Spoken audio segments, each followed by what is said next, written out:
Porque o verde é proibido para os corintianos. Cara, a gente sabe que rivalidade é normal. Porém, proibir a cor, querer mudar a cor do gramado e não deixar ninguém entrar com qualquer coisa, qualquer acessório da cor do rival, parece um pouco demais. Eu sei que parece, mas não é. A repulsa pela cor verde tem contexto histórico. E não é só rivalidade por rivalidade. Tudo isso começou em 1969. Ali no meio da maior seca da história do Corinthians. Naquele momento, o Corinthians estava há 15 anos sem ganhar nenhum título.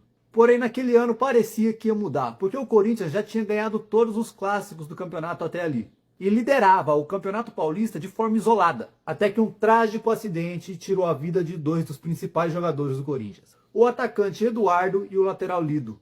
Esse acidente de carro, infelizmente, acabou tirando a vida dos dois jogadores. Acabou chocando a população e virou uma tragédia na época. Só para vocês terem ideia do quanto isso foi sério para a população, o velório dos dois jogadores realizado no Parque São Jorge teve cerca de 30 mil pessoas presentes. E com esse acidente entra o motivo da repulsa corintiana pelo Palmeiras. Isso porque naquele ano a inscrição de jogadores tinha uma data limite que já tinha se excedido. Mas por conta dessa tragédia, o presidente do Corinthians na época entrou em contato com a Federação Paulista para poder inscrever dois novos jogadores no lugar dos dois falecidos. E a resposta foi que para isso acontecer, todos os times do campeonato tinham que concordar de forma unânime. E assim aconteceu. Por causa de uma tragédia, todos os times concordaram e foram humanos de concordarem em inscrever novos jogadores. Menos um time, que foi o Palmeiras. E por conta dessa atitude desumana do presidente do Palmeiras, o presidente do Corinthians na época se referiu a ele como um porco. Muita gente diz que aí nasceu esse apelido que eles tanto se orgulham até hoje. Porém, esse apelido já existiu durante a Segunda Guerra Mundial,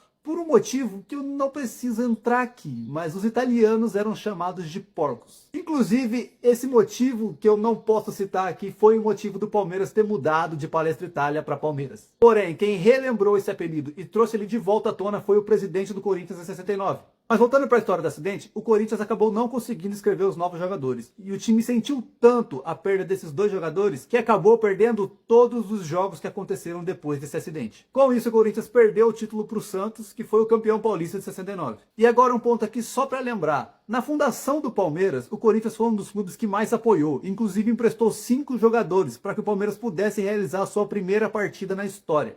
Então essa atitude não só soou pessimamente mal e desumana, como também soou como uma traição para o clube do Corinthians. E é isso que embasa essa rivalidade tão forte até hoje. Porque para os corintianos, o verde não é a cor da inveja. O verde é a cor da vergonha.